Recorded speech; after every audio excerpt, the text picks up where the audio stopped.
Market news now. Global equities are lower as weak service sector data rekindled worries over China's sputtering post-pandemic economy. European equity indices opened in the red, and a recent rally in China's shares, spurred by a spate of government measures to boost the faltering economy, is quickly losing steam. Meanwhile, life insurer Sanlam has received regulatory approval for its joint venture with German insurer and asset manager Allianz. This deal will see the two merge their existing and future African operations to create the largest non-banking financial company on the continent. For more, we are joined by Roy Mutini, who is a portfolio manager at Sanlam Investments. Roy, thank you so much for your time. You're seeing here a weaker rand and a weaker JSE, and I'm curious, as you look at a host of data coming through, what's driving this weakness? Hi, Natasha. Thanks for having me. So there's a couple of things that come straight to mind when you look at the winners and the losers. So the winners seem to be the rand hedges, and the losers seem to be your SA Inc. stocks. ShopRite following the results today, which are actually quite solid. Bidvest and all of those, and the banks and a few others. And it's quite clear that in all likelihood, what you have is a reaction to what's happening around load shedding and also those high yields in the US. I mean, the 2-year there is now heading towards 5. It's at about 4.92. Those are high yields, and that tends to drag a lot of capital away from EMs back into DMs, specifically the US. And also this feel that we're back at stage 6. I think everyone had thought previously that we were over the hurdle of load shedding. It just seems like it's going to be real, and it's going to impact these companies over the short to medium term. So very little in terms of good news from that perspective. Speaking of those companies, we have ShopRite releasing their earnings this morning, and looking at my screen, that share price down about 6%. What were the takeaways for you when you look at those numbers? So this was actually a good result, all factors considered.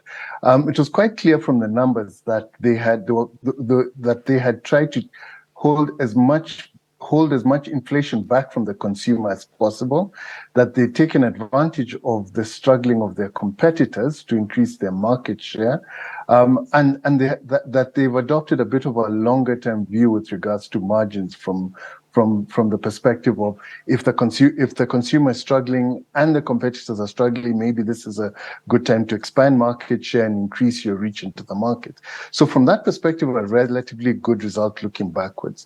Looking forward, they said that they're seeing that since year-end, they've seen turnovers growing, not as well as the same period last year, but still positive and close to double digits. Again, just a reflection of how difficult the market is. So I think by and large, this is a solid result from a solid company that's gaining market share and asserting itself in a market that's quite difficult to grow and to gain market share from competitors. Let's take things stateside for a bit. Given the raft of data coming out of the US, how are you thinking about the rest of September?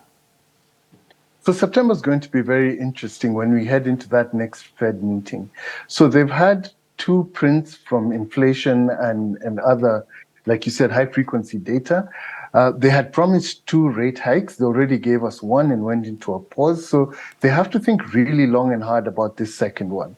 So high frequency data is pointing towards a softening economy. The good thing is that it's probably softening at the pace that they would be comfortable with. Jobs aren't, well, unemployment's gone up, it's still relatively comfortable. Wages are still rising, but at relatively comfortable paces. So they have to decide, should we call it? Should we say this is the end of the rate hiking cycle? Or should we hike once more and take the risk of the economy slipping into recession later on into the year? So that's what I think we're all watching for. What the numbers are telling us is that you're seeing the 2-year yield heading closer towards 5. So I guess the bet is on that in all likelihood we will get higher rates. I think we all acknowledge that we'll have higher rates for longer, but for short-term rates to be hiked yet again and a bias of hiking to continue, it's going to be very difficult for EMs like us. But it's there in the numbers. Both the 10-year and the 2-year are looking for higher levels going into the rest of the year. Before I let you go, just quickly looking at the oil price, is there reason to believe that perhaps it could extend gains for the rest of September?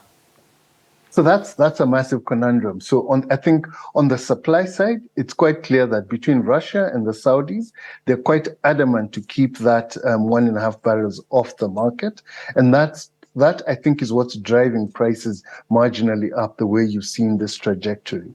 But on the demand side, I mean, most of Europe is heading towards a recession. Chinese demand is not picking up as much as they expected. And the US might be in a mild recession towards the end of this year, for all we know. So that might mean that you don't have sufficient demand to take this up, and then prices come back down. And this we're only going to see once this whole summer period ends and we go back into winter in the Northern Hemisphere. So as we speak right now, the trajectory is upwards, but demand's what's going to drive where it eventually caps out at. On that note, Roy, thank you so much for your time. That is Roy Mutini, who's a portfolio manager at Sanlam Investments. When we come back from the ad break, we'll have a conversation with Peter Engelbrecht, who is the CEO of ShopRite.